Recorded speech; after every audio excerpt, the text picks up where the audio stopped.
बिहार चुनाव के नतीजों पर जहां एक तरफ विपक्ष लगातार आरोप लगा रहा है कि वोट चोरी हुई है और एसआईआर यानी वोटर लिस्ट रिवीजन के जरिए धांधली हुई है, अब उसी बिहार चुनाव के नतीजों पर 175 प्रतिष्ठित लोगों ने सुप्रीम कोर्ट के चीफ जस्टिस को पत्र लिखकर इन नतीजों को अविश्वसनीय और संदिग्ध बता दिया है।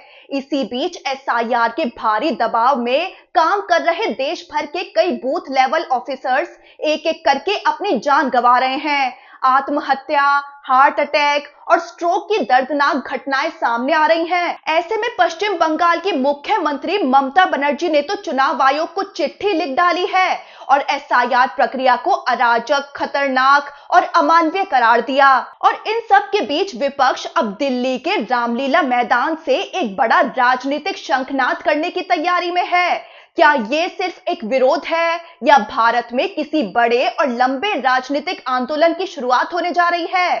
चलिए आपको विस्तार से पूरा माहौल समझाते हैं। कैसे बीजेपी और चुनाव आयोग के खिलाफ अदालत से लेकर सड़कों तक बवाल मच गया है और एसआईआर प्रक्रिया क्यों सवालों में आ गई है। पहले आपको ये बताते हैं कि बिहार विधानसभा चुनाव के नतीजों के बाद देश के 175 प्रतिष्ठित लोगों, जिनमें सुप्रीम कोर्ट के पूर्व जज, वरिष्ठ प्रशासक, अर्थशास्त्री, कलाकार और सामाजिक कार्यकर्ता शामिल हैं। इन प्रतिष्ठित लोगों ने सुप्रीम कोर्ट के मुख्य न्यायाधीश को एक खुला पत्र लिख डाला है।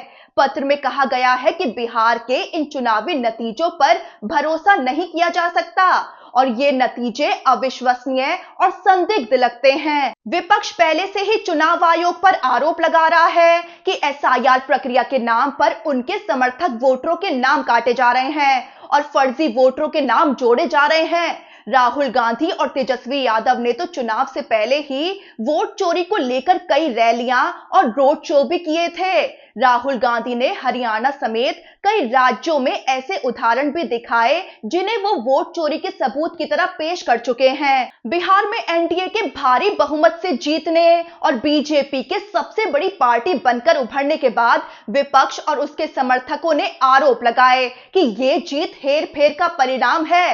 विपक्ष लगातार कह रहा है कि बिहार चुनाव में धांधली करके एनडीए ने जीत हासिल की है। चुनाव आयोग और बीजेपी की मिलीभगत के आरोप लग रहे हैं। वहीं आपको ये भी बता दें कि देश के 272 पूर्व टॉप अधिकारियों, जजों और सेना के अधिकारियों ने भी अपना एक खुला पत्र जारी किया।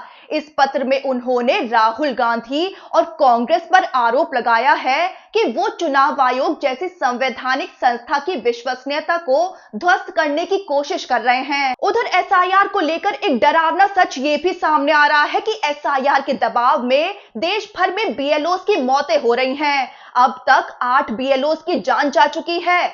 बीएलओस की लगातार मौतों पर परिवारों ने अत्यधिक कार्यभार, खासकर एसआईआर से जुड़े दबाव को जिम्मेदार ठहराया है। परिवारों का आरोप है कि ये बीएलओ मतदाता सूची से जुड़े भारी दबाव में थे। ऐसे में ममता बनर्जी ने चुनाव आयोग को कड़ा पत्र लिखा और एसआईआर को खतरनाक बताया।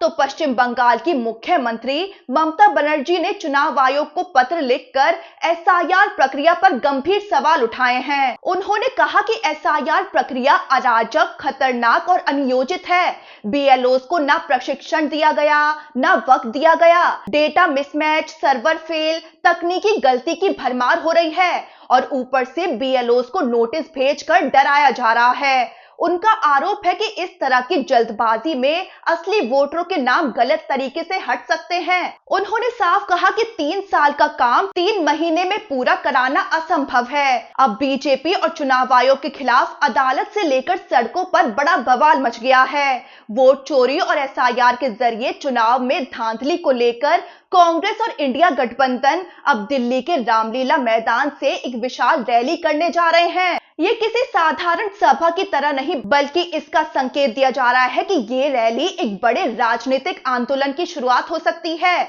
वहीं आपको बता दें कि बिहार के बाद जिन 12 राज्यों और केंद्र शासित प्रदेशों में एसआईआर यानी वोटर लिस्ट रिवीजन की प्रक्रिया चलाई जा रही है, इसको लेकर तमिलनाडु की सत्तारूढ़ पार्टी डीएमके, पश्चिम बंगाल की ममता सरकार, पश्चिम बंगाल की कांग्रेस और केरल की सत्तारूढ़ पार्टी सीपीएम ने इस प्रक्रिया के खिलाफ सुप्रीम कोर्ट में याचिका दाखिल की थी और चुनाव आयोग को अदालत में घसीटा हुआ है।